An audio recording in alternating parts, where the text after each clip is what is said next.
In a galaxy unimaginably distant from ours, on a planet called Festra Osiris, there arose a race so powerful that they became like gods.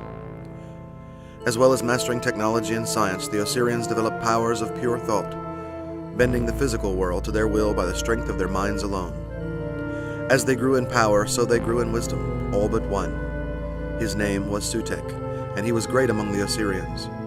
But greater still was his brother Horus, who all Osirians called leader, all but Sutekh, who hated Horus and was jealous of him. The Osirians spread throughout the galaxies of the cosmos. They ruled many worlds and were often worshipped as gods. But Sutekh stayed on Festra Osiris, their home planet, working to develop his powers so that he might one day overthrow his brother Horus. The Osirians were a long-lived race.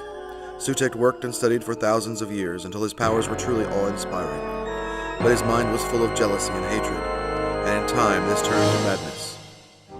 Overmastered by his own fears, Sutekh became convinced that not only the other Osirians, but all sentient life was his mortal enemy. Not just the more intelligent life forms, but animals, reptiles, insects, plants. Sutekh hated them all. He feared someday somewhere there might evolve a life form powerful enough to destroy him. An insane ambition formed in Sutekh's twisted mind. He would range through the galaxies and destroy all life until only he remained as unchallenged ruler. He became Sutekh the Destroyer, and he began by destroying his own planet. Leaving the shattered desolation of Festra Osiris behind him, Sutekh blazed a trail of havoc across the cosmos, wrecking and smashing world after world with his titanic powers. Soon, news of his madness reached fellow Osirians. Led by Horus, they began to search for Sutekh, determined to destroy him. Tracking him by his trail of destruction, they hunted him across the cosmos. At last, Sutekh took refuge on an obscure planet called Earth, and here, finally, his fellow Osirians found him. The battle was long and fierce, for Sutekh was a formidable opponent. 740 Osirians came to Earth to combine against him, before he was finally defeated and made captive in a land called Egypt. They brought him before his brother Horus for judgment.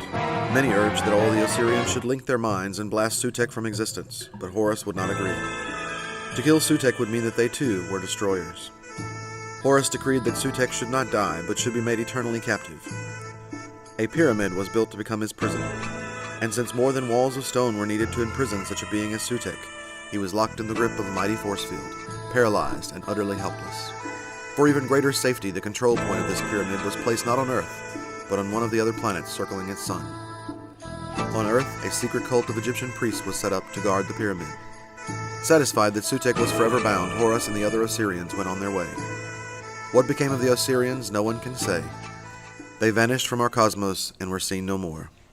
On Earth, they left behind them legends of the all-powerful gods who fought wars among themselves. Deep inside the pyramid, Sutekh lived on.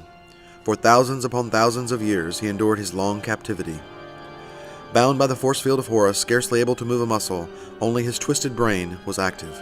It planned and plotted without cease, waiting for the day of his escape.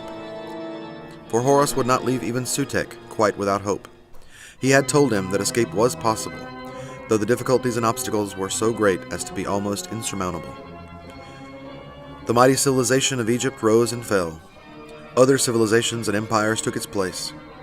Sutekh and Horus and the Osirians were remembered only as a legend. Still Sutekh waited in his hidden pyramid, until one day